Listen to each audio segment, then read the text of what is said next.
വേദിയിലും സദസ്സിലുമുള്ള വിശിഷ്ട വ്യക്തികൾക്ക്, സഹൃദയരായ കലാസ്വാദകർക്ക്, പ്രിയ സുഹൃത്തുക്കൾക്ക് നമസ്കാരം.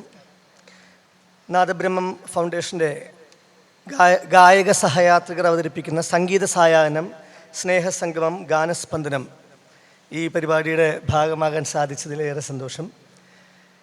നാദബ്രഹ്മം ഫൗണ്ടേഷൻ സംഗീത സാധനയുടെ മഹത്തായ 37 വർഷങ്ങൾ പൂർത്തിയാക്കുമ്പോൾ ഒരുപാടധികം ക്രിയേറ്റീവായിട്ടുള്ള കാര്യങ്ങൾ, സാമൂഹിക പ്രതിബദ്ധതയുള്ള കാര്യങ്ങൾ ചെയ്യുന്നു എന്നറിയാൻ സാധിക്കുന്നുണ്ട്.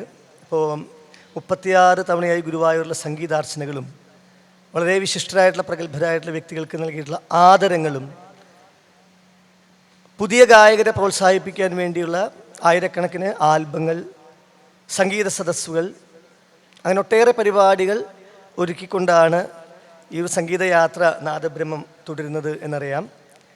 അത്തരത്തിലുള്ള എല്ലാ സർഗാത്മകമായ ശ്രമങ്ങൾക്കും എൻ്റെ ഭാവുകങ്ങൾ, ആശംസകൾ. എനിക്കേറെ പ്രിയപ്പെട്ട ആദരണീയനായ ആരാധ്യനായിട്ടുള്ള ആളാണ് സോമൻ മാഷ്. മാഷ് നേരത്തെ പറഞ്ഞല്ലോ, ഞാൻ ചെറിയ കുട്ടി, എൻ്റെ മകൻ ഇവിടെ ഉണ്ട്, അവനൊരു 6 വയസ്സാണ് പ്രായം. 5-6 വയസ്സ് മുതലേ എനിക്ക് മാഷെ കണ്ട് മാഷ് പാടുന്ന പാട്ടുകൾ കേട്ട് എൻ്റെ ഹൃദയത്തിലുള്ള, എൻ്റെ മനസ്സിലുള്ളൊരു ആദരമാണ്. അപ്പോൾ അവിടെ നിന്നും സഞ്ചരിച്ച് ഇന്ന് ഈ പരിപാടിയിൽ എത്തി ഈ വേദിയിൽ ഇങ്ങനെ നിന്ന് സംസാരിക്കാൻ പറ്റുമ്പോൾ അതെനിക്കൊരു അഭിമാനമാണ്, വലിയൊരു ആനന്ദമാണ്. ഒരു പുതിയ വർഷത്തെ പ്രതീക്ഷയോടുകൂടി കാണാൻ, വരവേൽക്കാൻ ഒരുങ്ങുകയാണ് നമ്മളൊക്കെ, അല്ലേ? എനിക്കും ഒരു പുതുവർഷത്തിന് തൊട്ട് മുൻപായിട്ട് കിട്ടുന്ന ഏറ്റവും വലിയൊരു അവസരമായി ഞാനിത് കരുതുന്നു, കാണുന്നു. പുതിയതെല്ലാം നമുക്ക് പ്രതീക്ഷകളാണ്, പഴയതെല്ലാം ഓർമ്മകളായി മാറിക്കൊണ്ടേയിരിക്കുന്നു. ഇപ്പോൾ നാദബ്രഹ്മത്തിന് തന്നെ കഴിഞ്ഞൊരു 37 വർഷത്തെ ഒട്ടേറെ വേദികളിൽ നടന്നിട്ടുള്ള പരിപാടികൾ ഓരോന്നും സുന്ദര സ്മരണകളായിത്തീരുന്നു.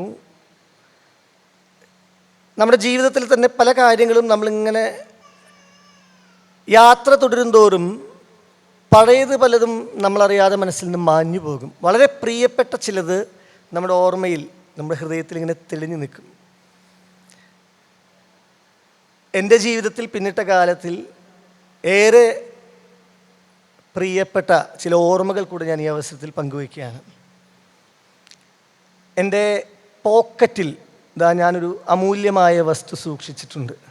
അതെന്താണെന്ന് ഞാനിപ്പോൾ ഈ സംസാരം പൂർത്തിയാകുമ്പോൾ നിങ്ങളോട് കുറച്ചുകൂടി വ്യക്തമായിട്ട് പറയാം. നമ്മളിപ്പോൾ കാലത്തിൻ്റെ ഒരു പുരോഗതിയെ നിർണ്ണയിക്കുന്നത് സാങ്കേതികതയുടെ മുന്നേറ്റമാണ്, അല്ലേ? സയൻറ്റിഫിക് ആയിട്ടുള്ള ടെക്നോളജിയുടെ ഒരു സപ്പോർട്ട് പല കാര്യങ്ങളിലും നമുക്ക് വലിയ രീതിയിലുള്ള സംഭാവനകൾ നൽകുന്നുണ്ട്. ആശയവിനിമയത്തിനും ആത്മപ്രകാശനത്തിനും നമ്മുടെ കഴിവുകളെ, കലകളെ വികസിപ്പിക്കുവാനും അവതരിപ്പിക്കാനും ഒക്കെ ഇന്നത്തെ നൂതനമായിട്ടുള്ള സോഷ്യൽ മീഡിയ ഉൾപ്പെടെയുള്ള ഒരുപാടധികം സാങ്കേതിക തലങ്ങളിൽ കിട്ടുന്ന, പ്രത്യേകിച്ചും പുതുതലമുറയ്ക്കും പഴയ തലമുറയുള്ളവർക്കൊക്കെ അത് നൽകുന്ന സംഭാവനകൾ നിരവധിയാണ്. അപ്പം അങ്ങനെ മുന്നേറുമ്പോൾ ഇപ്പോൾ നമ്മൾ ഉപയോഗിച്ചു വന്ന പല കാര്യങ്ങളെയും അപ്ഡേറ്റ് ചെയ്ത് പുതിയ ഒന്നിനെ നമ്മൾ സ്വീകരിക്കാൻ തുടങ്ങുമ്പോൾ പഴയതെല്ലാം നമ്മൾ അങ്ങനെ എടുത്തു വെക്കണം, ഓർത്തു വെക്കണം എന്നില്ല. ഇപ്പോൾ എഴുതുന്ന ഒരാൾ കയ്യെഴുത്ത് പ്രതികളായി സ്വന്തം കൈപ്പടയിൽ എഴുതിയിട്ടുള്ള പലതും പിന്നീട് പ്രിൻ്റ് ചെയ്തു വരുമ്പോൾ, അല്ലെങ്കിൽ പലതും ഡോക്യുമെൻ്റായിട്ട് PDF ആയിട്ട് DTP ചെയ്ത് ഫയൽ ചെയ്യപ്പെടുമ്പോൾ പഴയ കയ്യെഴുത്ത് പ്രതികൾ എല്ലാവരും സൂക്ഷിക്കണമെന്നില്ല, ചിലർ അതെടുത്തു വയ്ക്കും. ഫോട്ടോ എടുത്ത് നോക്കുക, നമ്മൾ ആൽബം പിന്നീട് സ്കാൻ ചെയ്ത് ഡിജിറ്റൽ ഫോർമാറ്റിലേക്ക്, പെൻ ഡ്രൈവിലേക്ക് അല്ലെങ്കിൽ ഹാർഡ് ഡിസ്കിലേക്ക് ഫോട്ടോസ് അല്ലെങ്കിൽ വീഡിയോസൊക്കെ കോപ്പി ചെയ്ത് കഴിഞ്ഞാൽ പിന്നീട് പഴയ ആൽബംസ് അല്ലെങ്കിൽ ഫുട്ടേജസ് ഓരോന്നും സൂക്ഷിച്ചു വെക്കണമെന്നില്ല. അതൊക്കെ ഒരു ഭാരമാണ്, അല്ലെങ്കിൽ നമ്മുടെ സ്പേസ് കളയുന്ന സംഗതികളാണ്. അതുകൊണ്ട് പതിയെ പതിയെ പഴയതിനെ പലതിനെയും നമ്മൾ മാറ്റിവെക്കും, ഒഴിവാക്കി കളയും. പക്ഷേ ഞാൻ നേരത്തെ പറഞ്ഞൊരു കാര്യമുണ്ടല്ലോ, വളരെ പ്രിയപ്പെട്ട ചിലതിനെ, അപൂർവം ചിലതിനെ നമ്മൾ ഇനി കാലം എത്ര കഴിഞ്ഞാലും, ഈ സാങ്കേതികതയുടെ എന്തൊക്കെ മുന്നേറ്റം ഉണ്ടായാലും നമ്മുടെ ഹൃദയത്തെ സ്പർശിച്ച ചിലതിനെ നമ്മളങ്ങനെ വിട്ട് കളയില്ല. അത് പുതിയ ഫോർമാറ്റിലേക്ക് വന്നാലും നമ്മളതിങ്ങനെ സൂക്ഷിച്ചു വയ്ക്കും. വ്യക്തിബന്ധങ്ങളും അങ്ങനെയാണ്. നമ്മൾ പുതിയ പുതിയ സൗഹൃദങ്ങളിലേക്ക് എത്തിച്ചേരുമ്പോൾ, പുതിയ പുതിയ തലങ്ങളിലേക്ക് മുന്നേറുമ്പോൾ നമ്മുടെ ജീവിതത്തിന് കൂടുതൽ ഗുണകരമായിട്ടുള്ള ഇന്നത്തെ കാലവേഗതയ്ക്കൊപ്പം നമ്മളെ കൈപിടിച്ച് നടത്തുന്ന പുതിയ ബാന്ധവങ്ങളിലേക്ക് നമ്മൾ ചെല്ലുമ്പോഴും നമുക്ക് വഴി കാണിച്ചു തന്നവർ, അല്ലേ, നമ്മളെ കൈപിടിച്ച് നടത്തിയവർ, നമുക്ക് അക്ഷരം പറഞ്ഞു തന്നവർ, നമുക്ക് സ്നേഹവാത്സല്യം നൽകിയ രക്ഷിതാക്കളായിക്കോട്ടെ, അധ്യാപകരായിക്കോട്ടെ, അങ്ങനെ അവരൊക്കെ ആയിട്ടുള്ള ഓർമ്മകൾ നമുക്കങ്ങനെ വിട്ടുകളയാൻ പറ്റില്ല. ഞാൻ നിങ്ങളോട് ഒരു ചോദ്യം ഈ അവസരത്തിൽ ചോദിച്ചോട്ടെ. നിങ്ങളെല്ലാവരും ഈ പുതിയ ടെക്നോളജി ഉപയോഗിക്കുന്നവരായതുകൊണ്ട് തന്നെ ചോദിക്കുകയാണ്, നിങ്ങൾ ഓഡിയോ കാസറ്റ് പ്ലെയറിൽ ഇപ്പോഴും കാസറ്റ് ഇട്ട് ഓഡിയോ കാസറ്റിൽ പാട്ട് കേൾക്കുന്ന ആരെങ്കിലുമൊക്കെ, സ്വന്തമായിട്ട് വർക്ക് ചെയ്യുന്ന, പഴയ കേടുവന്ന ഒരു പെട്ടിയല്ല ഞാൻ ചോദിക്കുന്നത്, ഇപ്പോഴും കാസറ്റ് ഇട്ടിൽ പാടുന്ന ഓഡിയോ കാസറ്റ് പ്ലെയർ സ്വന്തമായി സൂക്ഷിക്കുന്ന, ഇപ്പോഴും പാട്ട് കേൾക്കുന്ന ആരെങ്കിലുമൊക്കെ ഈ കൂട്ടത്തിലുണ്ടെങ്കിൽ ഒന്ന് കൈപൊക്കാമോ? ഉണ്ടാവാം, പക്ഷേ ഉണ്ട്. Very good. ഉണ്ടാകാം, പക്ഷേ കുറവാണ്, അല്ലേ? നമ്മളും കാലത്തിനനുസരിച്ച് മാറി. നമുക്ക് കുറേ ഓർമ്മകളുണ്ട്. പണ്ട് ഓഡിയോ കാസറ്റിന് വേണ്ടി കാത്തിരുന്ന് അത് കടയിൽ പോയി വാങ്ങി അല്ലെങ്കിൽ റെക്കോർഡ് ചെയ്തെടുത്ത് കാസറ്റ് പ്ലെയറിൽ ആ പാട്ട് കേട്ട്, അതാണ് വിനോദോപാധി. ആകാശവാണിയിൽ പാട്ട് കേട്ട്, ദൂരദർശനിൽ സിനിമ കണ്ട്, അപൂർവമായിട്ട് കിട്ടുന്ന അത്തരം കലാസൃഷ്ടികളെ കാത്തിരുന്ന് ആസ്വദിച്ചതിൻ്റെ ഒരു വല്ലാത്തൊരു അനുഭൂതി നമുക്ക് ഇപ്പോൾ വേണമെങ്കിൽ ഒന്ന് ഓർത്തെടുക്കാൻ പറ്റും. കാലം പുരോഗമിക്കുകയാണ്, നമ്മൾ മാറി. ഇപ്പോൾ ടി വി ചാനൽ നോക്കിയാൽ, മൂവി ചാനലുകളിൽ എപ്പോഴും സിനിമ കാണാൻ പറ്റുന്ന, യൂട്യൂബിൽ നോക്കിയാൽ എപ്പോൾ വേണമെങ്കിലും നമുക്ക് ആവശ്യമുള്ളത് തിരഞ്ഞു പിടിച്ച് കാണാൻ പറ്റുന്നൊരു പുതിയ കാലത്ത് നമ്മൾ ആ പഴയതിനെ സൂക്ഷിച്ചു വെക്കുന്നില്ല എന്നത് ഒരു വലിയ തെറ്റൊന്നുമല്ല. എന്നാൽ ഞാൻ നിങ്ങളോട് സ്നേഹപൂർവ്വം ഒരു കാര്യം പറയാം. ഞാനിപ്പോഴും പഴയ ഓഡിയോ കാസറ്റുകൾ സൂക്ഷിച്ചു വയ്ക്കാറുണ്ട്. എൻ്റെ കയ്യിൽ വർക്ക് ചെയ്യുന്ന കാസറ്റ് പ്ലെയർ ഉണ്ട്. ഞാൻ അതിലിട്ട് പാട്ടുകളുടെ ഇപ്പോൾ കൂടെ കേൾക്കാറുണ്ട്. പഴയ ബ്ലാക്ക് ആൻഡ് വൈറ്റ് ആൽബങ്ങൾ എൻ്റെ വീട്ടിലുണ്ട്. ഞാൻ പണ്ട് എഴുതിയ കൈപ്പടകളുള്ളത് ഓരോന്നും സൂക്ഷിച്ചു വെച്ചിട്ടുണ്ട്. ഇതൊക്കെ ചരിത്രരേഖകളാണ് ജീവിതത്തിലെ, അല്ലേ? കാലം മായ്ക്കാത്ത ഓർമ്മ ചിത്രങ്ങളാണ്. അങ്ങനെ ഞാൻ ഒരു 5 വയസ്സുള്ള കുട്ടിയായിരുന്ന, സ്കൂളിലൊക്കെ പഠിച്ച് തുടങ്ങുന്ന ആ സമയത്ത് എൻ്റെ വീട്ടിൽ ഒരു ടേപ്പ് റെക്കോർഡറിൽ പാട്ട് കേൾക്കാൻ തുടങ്ങുന്നതാണ് എൻ്റെ ജീവിതത്തിലെ ആദ്യത്തെ സംഗീതാനുഭവം. ഭക്തിഗാനങ്ങളാണ് കൂടുതലും കേൾക്കുക. അപൂർവമായിട്ടേ കാസറ്റുകളുള്ളൂ. ഇപ്പം ഞാൻ ഏറ്റവും കൂടുതൽ പിന്നീട് കേട്ടതും ഞാൻ പ്രോഗ്രാം ചെയ്തൊക്കെ MG ശ്രീകുമാർ സാറിൻ്റെ പാട്ടുകളാണ്. MG ശ്രീകുമാർ സാറിൻ്റെ അരവണ എന്നൊരു ഭക്തിഗാനമാണ് ഞാൻ ആദ്യമായിട്ട് കേൾക്കുന്നത്. 90കളുടെ തുടക്കത്തിലാട്ടോ. ചിത്ര ചേച്ചി പാടിയ ഹരിഗീതം എന്നൊരു കാസറ്റ്, TS രാധാകൃഷ്ണൻജി സംഗീതം നൽകിയ RK ദാമോദരൻ സാർ രചന നിർവഹിച്ച ഒരു കാസറ്റാണ് തുടക്കത്തിൽ കേൾക്കുന്നത്.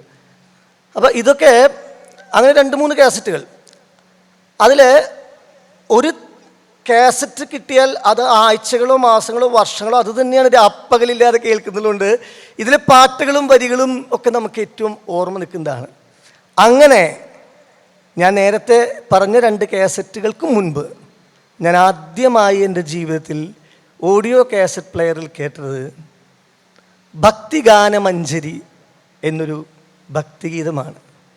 ചിന്മയ കലാമന്ദിർ അവതരിപ്പിച്ച ശ്രീ MD സോമശേഖരൻ മാഷ് ആലാപനം, മാഷും കൂട്ടരും ആലാപനം നിർവഹിച്ച ആ ഭക്തിഗീതമാണ് ഞാനൊരു 5 വയസ്സ് മുതൽ ഇപ്പോഴും എത്രയോ അധികം ആയിരക്കണക്കിന് തവണ വീണ്ടും കേട്ടത്.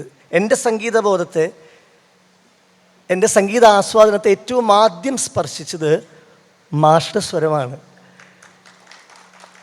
ഞാൻ ചെറിയ കുട്ടിയായിരിക്കെ എൻ്റെ അച്ഛൻ്റെ അനിയൻ രവീന്ദ്രൻ, ചിന്മയ മിഷനിൽ അദ്ദേഹം അവിടുത്തെ ഒരു പ്രധാനപ്പെട്ട ആളാണ്. നിങ്ങൾക്ക് ഒട്ടുമിക്ക പേർക്ക് അറിയുന്ന ആളായിരിക്കും. അദ്ദേഹം അവിടെ ഉള്ളതുകൊണ്ടും എൻ്റെ അച്ഛനും ദേവസ്വം ബോർഡിലാണ് വർക്ക് ചെയ്യുന്നത്. ഞാൻ നാദബ്രഹ്മത്തിൻ്റെ എക്സിക്യൂട്ടീവ് കമ്മിറ്റിയിലെ പ്രധാനപ്പെട്ട ഒരാളുമാണ്. അപ്പം ഞാൻ ഈ ചേച്ചി അത്യാവശ്യം ചെറുതായിട്ടൊക്കെ പാടുന്ന ഒരാളാണ്. ഞാനും ചേച്ചിയുടെ കൂടെ ചിന്മയ കലാമന്ദിറിൽ സോമൻ മാഷുടെ സംഗീത ക്ലാസ്സുകളിൽ ചേച്ചി പോകുമ്പോൾ ഞാനും കൂടെ പോകും, കേട്ടിരിക്കും. ശബരിമലയ്ക്ക് ഞാൻ ആദ്യമായി പോയത് മാഷുണ്ടായിരുന്നു കൂടെ. ചിന്മയ മിഷനിൽ നിന്നും കെട്ടിനിറച്ച് പോകുമ്പോൾ ഇവിടെ നിന്ന് അങ്ങോട്ട് ഹരിപ്രകാശ് മാഷൊക്കെ അന്നുണ്ടെന്നാണ് എൻ്റെ ഓർമ്മ. ഹരിയോം എന്ന് എഴുതിയിട്ടുള്ളൊരു ബസ്സിൽ ഇവിടുന്ന് അവിടം വരെ ഭജനയാണ്. ഇന്നത്തെയൊക്കെ യാത്രകളിൽ വണ്ടിയിൽ ഇങ്ങനെ ഫാസ്റ്റായിട്ടുള്ള അയ്യപ്പ ഡിവോഷണൽ സോങ് പ്ലേ ചെയ്തുകൊണ്ട് ഡയറക്റ്റ് ശബരിമലയ്ക്ക് പോകുന്ന അത്രയും സ്പീഡിലല്ല കേട്ടോ. പല പല അമ്പലങ്ങളൊക്കെ കയറി ഇടയ്ക്കൊക്കെ സദ്യയൊക്കെ ഉണ്ടാക്കി കഴിച്ച്, അങ്ങനെ ഞാൻ കുഞ്ഞു കുട്ടിയായിരിക്കുമ്പോൾ കാണുന്നത് ആദ്യത്തെ ശബരിമല യാത്രയിൽ കൂടെ മാഷുടെ ഭക്തിഗീതങ്ങളാണ്, ഭജനകളാണ്. അങ്ങനെ കേട്ട ഭക്തിഗാനമഞ്ജരിയിലെ പാട്ടുകൾ ഓരോന്നും നോക്കൂ, വർഷം 35 കഴിഞ്ഞിട്ടുണ്ടായിരുന്നു. ഇപ്പോൾ നാദബ്രഹ്മം 37 വർഷം എന്ന് പറയുമ്പോൾ അത്ര തന്നെ ഓർമ്മയുടെ ഒരു കാലമുണ്ട് ഈ കാസറ്റിനും. ഇപ്പോഴും എൻ്റെ മനസ്സിൽ ആ പാട്ടുകളുടെ ക്രമം, അതിലെ വരികൾ, ഇപ്പോൾ വക്രതുണ്ട മഹാകായ കോടി സൂര്യ സമപ്രഭ എന്ന് പറഞ്ഞ് മാഷ്ടെ സ്വരത്തിൽ